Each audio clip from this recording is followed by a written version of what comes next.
Okay, so we're kind of getting into the feature area here where there is a bit of light showing. So we'll just try to kind of roughly place that here with simple lines. So that is the nose and the forehead and glabella kind of casting a shadow towards here. So that's why I made this mark. So it's good to be analytical, like what you're placing down, why is it good for the picture.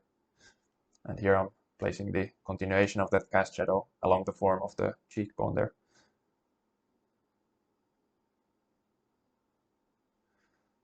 So yeah, that's pretty much it for that side. So maybe then there will be the bottom of the nose here. That is in shadow. That's kind of distracting. This kind of looks like I placed the eye too low here, so I'm just going to make a mark for the eye itself here.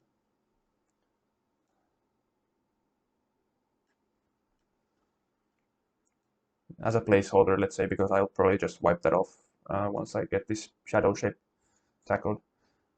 And at this point, it's good to look at the proportions again. Here I see like I need to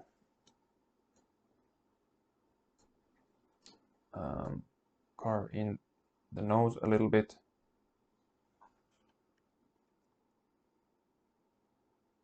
So here I'm kind of running into the limitation of this brush. So we'll see what I can actually do here. I'm not gonna keep fussing around if I can't make it work, but I think that's like a good enough. Is characteristic of the nose is pretty important for likeness as well. So if I can't make this round, soft kind of baby nose looking things, then maybe it's better to just make it at a later stage. Also, the shadow shape under the nose is very important for the likeness, make you feel kind of the bottom plane. Like in here, it's just kind of this linear thing. This thing here doesn't really exist, it's the bottom of the nose. Adding the nostril here will make it look more characteristic. Since now we got this kind of motion going to the wing of the nostril here, so. But yeah, maybe it's a bit early for that as well, so let's just keep it the way it is now. Also, a good thing is to try to focus on one area at a time, usually. I mean, when you're mapping out the whole image, then of course you gotta look at the big picture, but if we're trying to really accurately place lines, shadow shapes, stuff like this, then I think it's better to kind of focus on that area. Keep your attention there and not hop around the picture, because here I could be like working on the shadow shape of the face and then jump around and work a bit here and work a bit there, and then all of this might be left kind of in an unfinished state, and then coming back from the break I'm like, yeah, it's good enough. And I mean, I've done that, so I come back and then I'm like, yeah, let's just proceed. I'm kind of done with this drawing, and then I regret it later because there were a lot of like issues I could have solved in the drawing stage where I didn't, and then it's a lot harder to fix those in paint usually. Not always, but usually.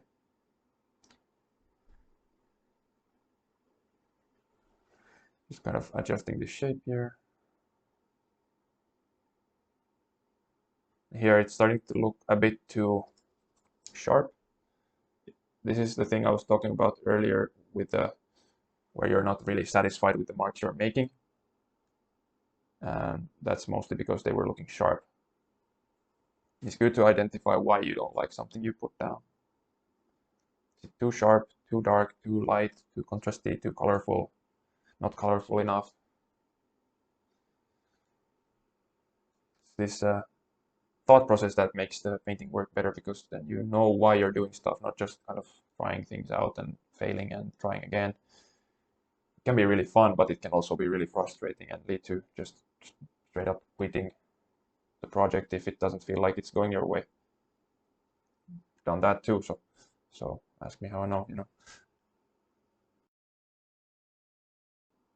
So yeah, I think this eye is now more like distracting me instead of helping me.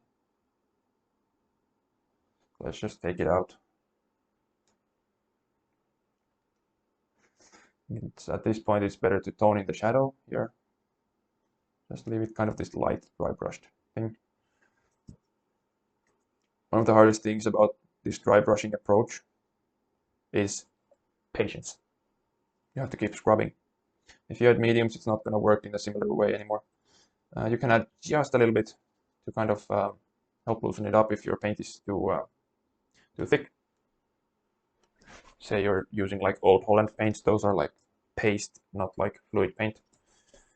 Maybe you want to use like a drop of odorless mineral spirits for those. But I'm saying it has to be just a drop because otherwise you can't erase this stuff anymore. And here I notice, talking while painting, I'm losing my ear drawing here. Not a big deal, but let's try to place it back. And this is always an opportunity to check on yourself and see if you actually can make the drawing better.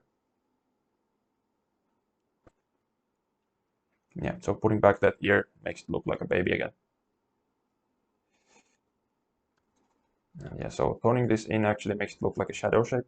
And the reason why we generally tone things in instead of just going at the next layer and using paint for that, well, there's multiple reasons. One is technical, and you can leave this transparency thing if you want in the final result of your painting, and it can look really nice.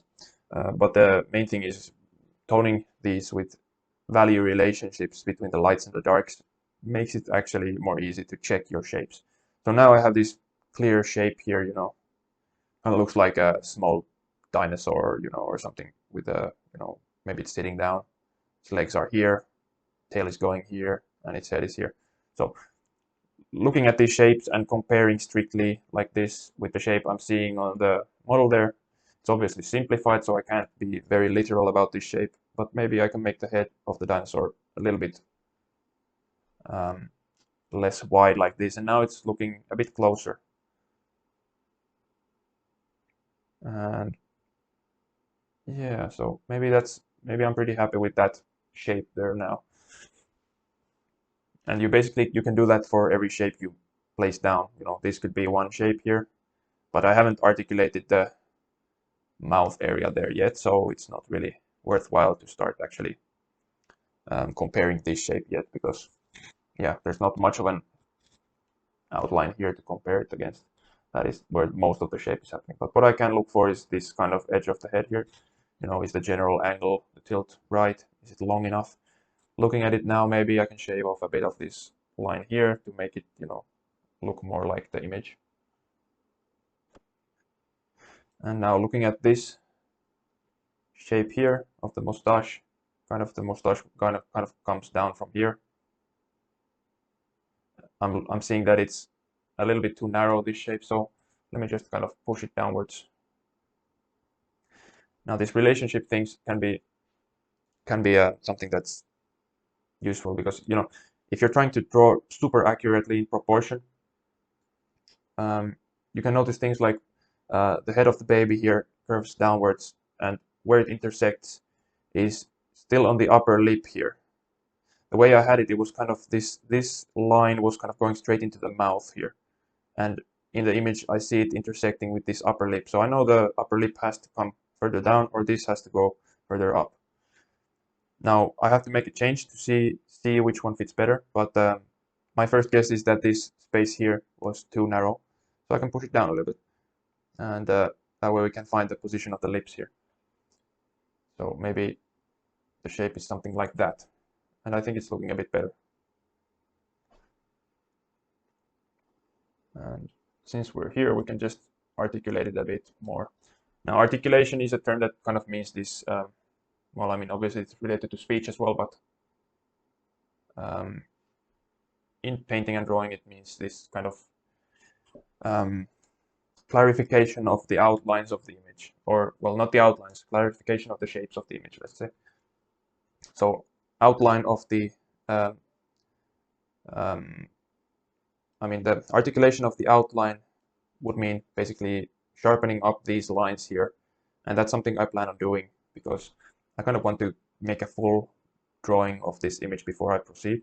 That way I can kind of save the drawing as I let it dry in between layers. And then, if I were to mess up in the underpainting layer, then I could just wipe it off, scrape it off, whatever I want to do, and retain my drawing, so I don't have to like start from scratch if I mess it up. And I'm doing this mostly because this is a commission. I want to make it nice, I want to make it good, and partly because, I want to make a demonstration here.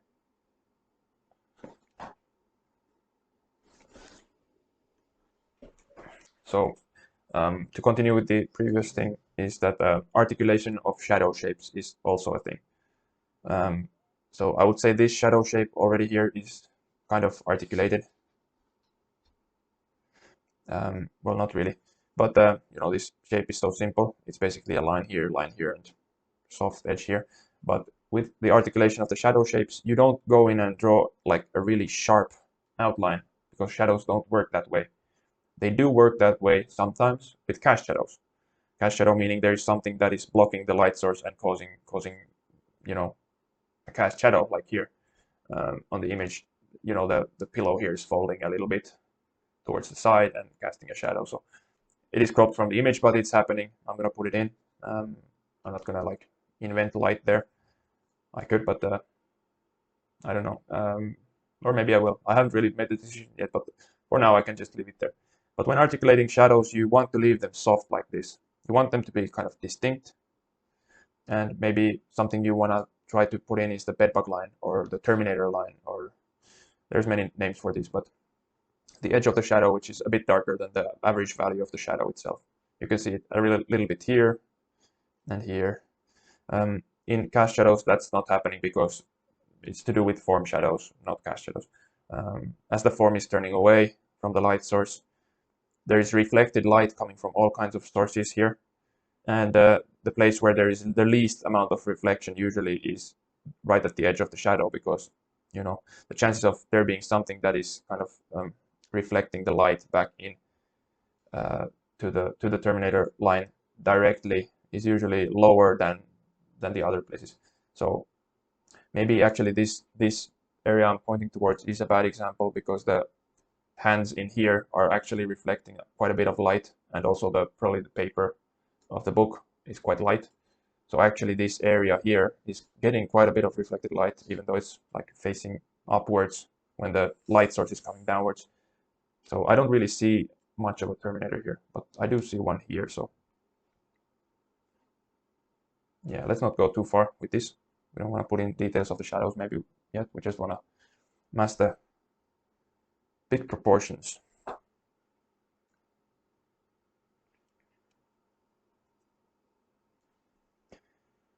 So yeah, now I'm looking for a good spot to continue with this toning. Maybe something I want to mark out at this point, since this is our main subject, is roughly place just some details of the characteristics of this model of ours. So let's just place the nostril here and adjust, of course, to make it fit in.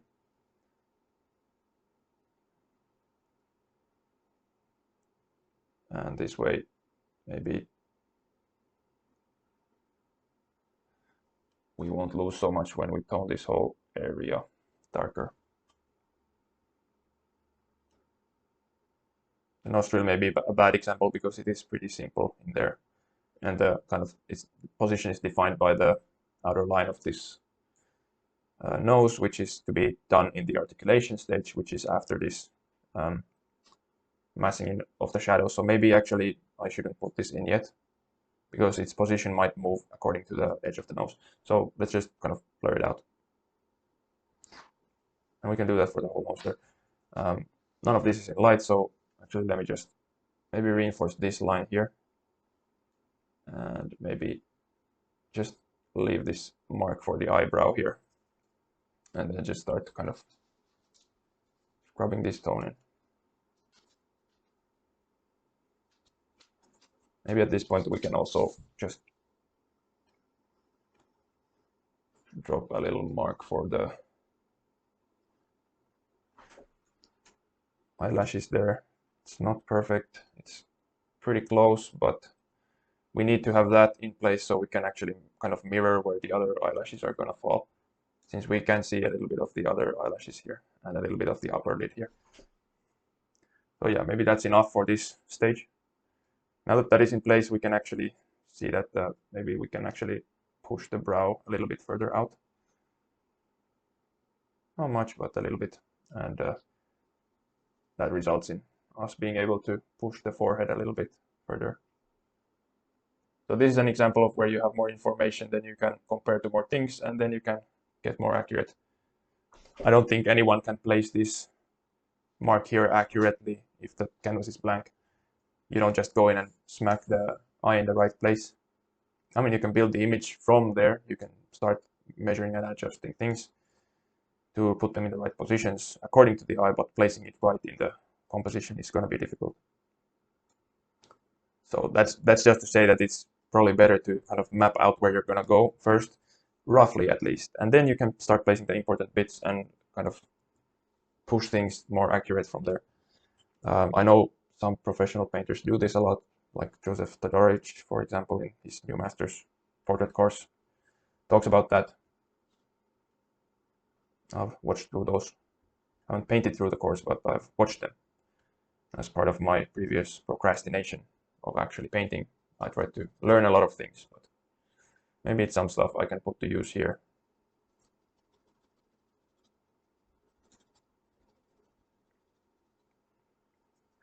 That said, using Joseph Todorowicz is a bad example because, you know, he places things very accurately from the start, so it's not like he's changing a lot by pushing the accuracy out from the eyes or other place. But there's so many ways to start a portrait. This is just one of them. But this approach, I think, is good because you can do it for any subject, I think. You could do this for a still life, you could do this for a landscape where you divide it into light and shadow. You could add a white here with this toned canvas to add a third value for your stuff, which is kind of what we did for still lives.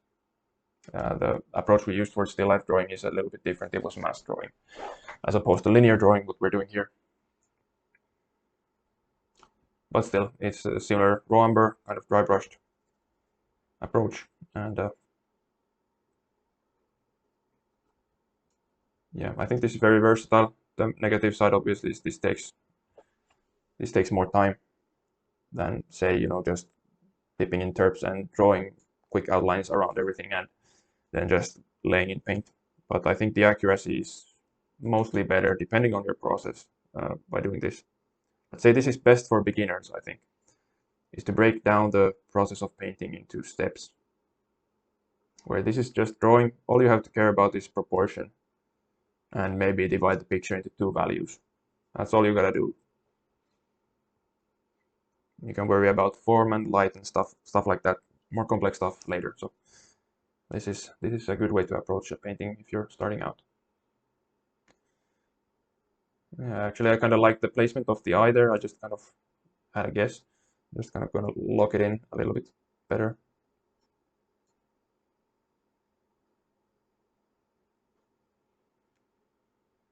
There's now something like an iris going there. Just gonna go over this area now.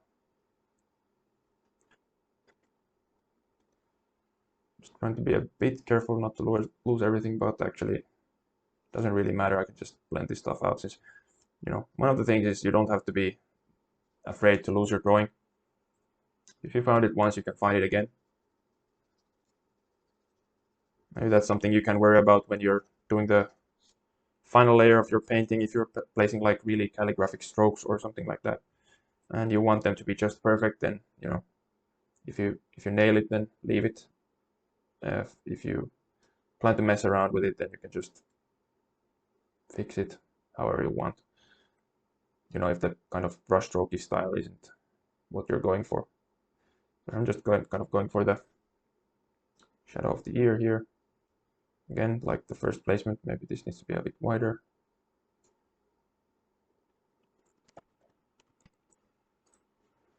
Sorry, my background music ran out, so I just started playing it again.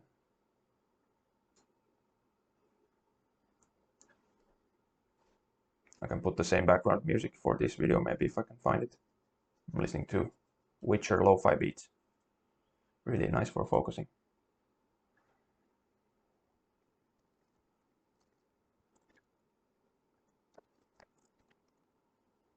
So now I'm kind of going, since I have a little bit more paint in my brush and I'm gonna tone this area in, then may as well kind of articulate this edge of the chin here, or the edge of the lower lip. Now I gotta look if I need to push something out, pull something in. Maybe actually I need to lift the lower lip a little bit, bring this down, and bring this out. Now this is something that is getting a bit difficult. Like I was talking about where you have two shadows that kind of merge together. In this situation, the back of the baby's head is a lot darker here than this chin because it's getting reflected light here. So maybe the better way to draw this is actually darken this shadow here. So we can create contrast. I'll just kind of soften this out here. We can get a nicer line. And then we can really get in there and darken that area. And we have a bit of an outline there now. And let's just soften it a little bit because this area is in shadow.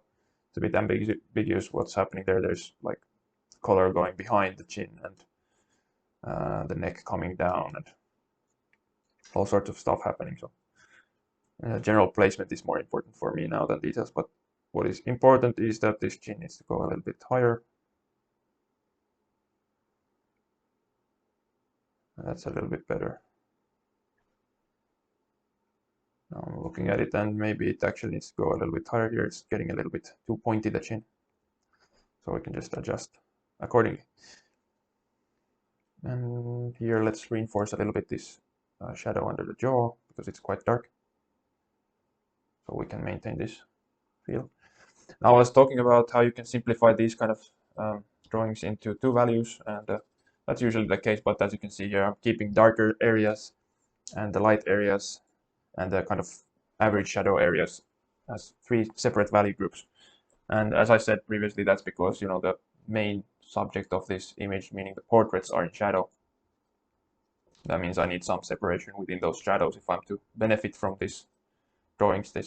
Otherwise I would have completely lost this ear here. This whole area is in shadow. Basically, there are some streaks of light on the shirt here. So basically